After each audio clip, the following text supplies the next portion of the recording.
3 দিনে back to back hat trick. আজকে women's cricket দল সেই লাস্ট 20-এর তীরটা ছুঁড়ে মারল।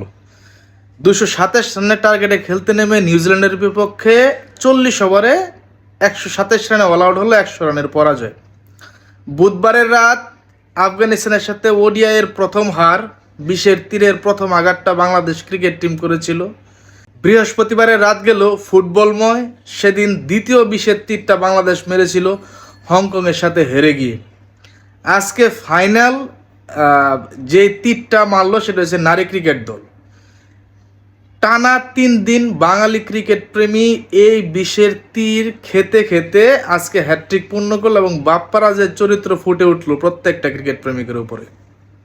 ক্রীড়াপ্রেমিক যারা আছে বিগত 3 দিন তাদের উপর দিয়ে কি গেছে সেটা তারাই বলতে পারবে। যদিও আগামীকাল 2টা ম্যাচ আছে ইম্পর্টেন্ট, একটা হচ্ছে আর্জেন্টিনা এবং ভেনেজুয়েলার ফ্রেন্ডলি ম্যাচ এবং দ্বিতীয় ওডিআই আফগানিস্তানের বিপক্ষে।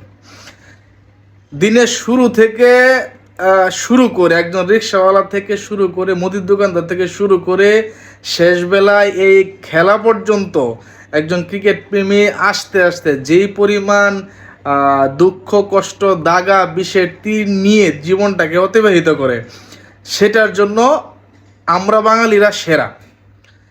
এখন এই দুমড়ে মুচড়ে যাওয়া ভাঙা হৃদয় নিয়ে কালকের জন্য আবার রেডি হব, কালকের জন্য আবার প্রস্তুত হব দ্বিতীয় ওডিআইয়ের জন্য বা আর্জেন্টিনা ভেনেজুয়েলার ফ্রেন্ডলি ম্যাচ দেখার জন্য। মানে এই হচ্ছে বর্তমান বাংলাদেশের ক্রীড়া অঙ্গন, এই হচ্ছে বর্তমান বাংলাদেশের প্রত্যেকটা ক্রিকেট প্রেমীদের অবস্থান, যারা প্রতিনিয়ত ভেঙে যায় নতুন করে উঠে দাঁড়ায়, প্রতিনিয়ত ভেঙে যায় নতুন করে উঠে দাঁড়ায়।